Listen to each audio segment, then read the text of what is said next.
Mysuru ಮಹಾಯುದ್ಧವನ್ನ ಗೆಲ್ಲುವುದಕ್ಕೆ CM ರಣತಂತ್ರವನ್ನ ರೂಪಿಸಿದ್ದಾರೆ. ಮಹಾರಾಜ ಯದುವೀರ್ ಅವರನ್ನ ಸೋಲಿಸೋದಕ್ಕೆ ಅಹಿಂದಾಸ್ತ್ರ ಪ್ರಯೋಗಿಸಿದ್ದು 2 ದಿನ ತವರಿನಲ್ಲೇ ಠಿಕಾಣಿ ಹೂಡ್ತಾ ಇರೋದು ಯಾಕೆ ಸಿಎಂ ಅನ್ನೋದು ಸಖತ್ ಚರ್ಚೆ ಆಗ್ತಾ ಇದೆ. ಆ ಕುರಿತ ಒಂದು ವರದಿ ಇಲ್ಲಿದೆ.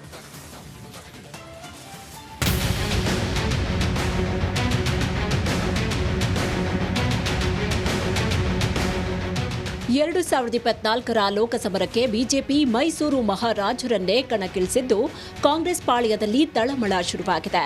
ಮೊದಲೇ ಬಿಜೆಪಿ ಜೆಡಿಎಸ್ ಮೈತ್ರಿಯಿಂದ ಕಂಗಾಲಾಗಿದ್ದ ಸಿಎಂ ಸಿದ್ದರಾಮಯ್ಯ ಒಡೆಯರ್ ವಿರುದ್ಧ ಯಾರನ್ನ ಕಣಕ್ಕಿಳಿಸಬೇಕು ಅನ್ನೋ ಗೊಂದಲಕ್ಕೆ ಬಿದ್ದಿದ್ದಾರೆ.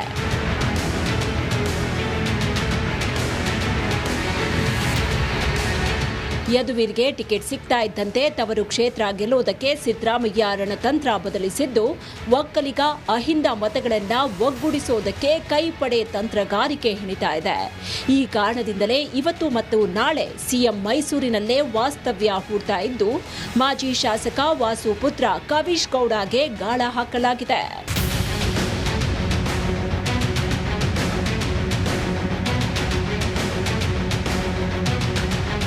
ಅತ್ತ ಟಿಕೆಟ್ ಸಿಗ್ತಾ ಇದ್ದಂತೆ ಯದುವೀರ್ ಒಡೆಯರ್ ಫುಲ್ ಆಕ್ಟಿವ್ ಆಗಿದ್ದು ಬೆಳಗ್ಗೆ ಬೆಂಗಳೂರಿನ ಯಡಿಯೂರಪ್ಪ ನಿವಾಸಕ್ಕೆ ಭೇಟಿ ನೀಡಿದ್ರು. ಪಬ್ಲಿಕ್ ಅಲ್ಲಿರೋ ಎಲ್ಲ ಚಟುವಟಿಕೆಯಲ್ಲಿ ಭಾಗಿಯಾಗಿದ್ದೀನಿ. ಸೊ ಅವರು ನೀಡಿದಂಥ ಸ್ವಾಗತ ಮತ್ತು ನಮ್ಮನ್ನು ಒಂದು ಸಹೋದರ ಅಥವಾ ಒಂದು ಮಗ ಥರನೇ ನಮ್ಮ ಸ್ವಾಗತಿಸಿದ್ದಾರೆ.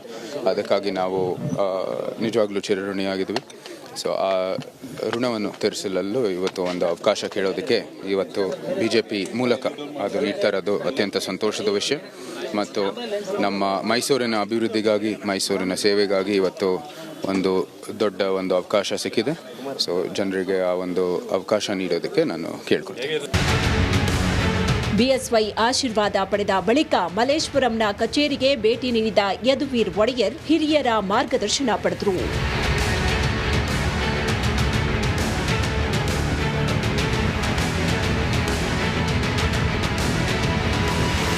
ಸಂಜೆ ಮೈಸೂರು ಬಿಜೆಪಿ ಕಚೇರಿಗೆ ಆಗಮಿಸಿದ ಯದುವೀರ್ಗೆ ಬಿಜೆಪಿ ಕಾರ್ಯಕರ್ತರು ಕಲಾ ತಂಡಗಳ ಭರ್ಜರಿ ಸ್ವಾಗತ ಕೋರಿದ್ರು. ಮಂಗಳಾರತಿ ಬೆಳಗಿ ಕಚೇರಿಗೆ ಬರಮಾಡಿಕೊಂಡ್ರು. ಬಿಜೆಪಿ ಮೈಸೂರು ಕ್ಷೇತ್ರದಿಂದ ಮಾತುಗಾರನ ಬದಲು ಮಹಾರಾಜರನ್ನೇ ಕಣಕ್ಕಿಳಿಸಿದ್ದು ಲೋಕಸಮರದಲ್ಲಿ ಯದುವೀರ್ ಮಣಿಸೋದಕ್ಕೆ ಕಾಂಗ್ರೆಸ್ ಅದ್ಯಾವ ಕಲಿಯನ್ನ ಅಖಾಡಕ್ಕಿಳಿಸಲಿದೆ ಅನ್ನುವುದೇ ಸದ್ಯದ ಕುತೂಹಲ.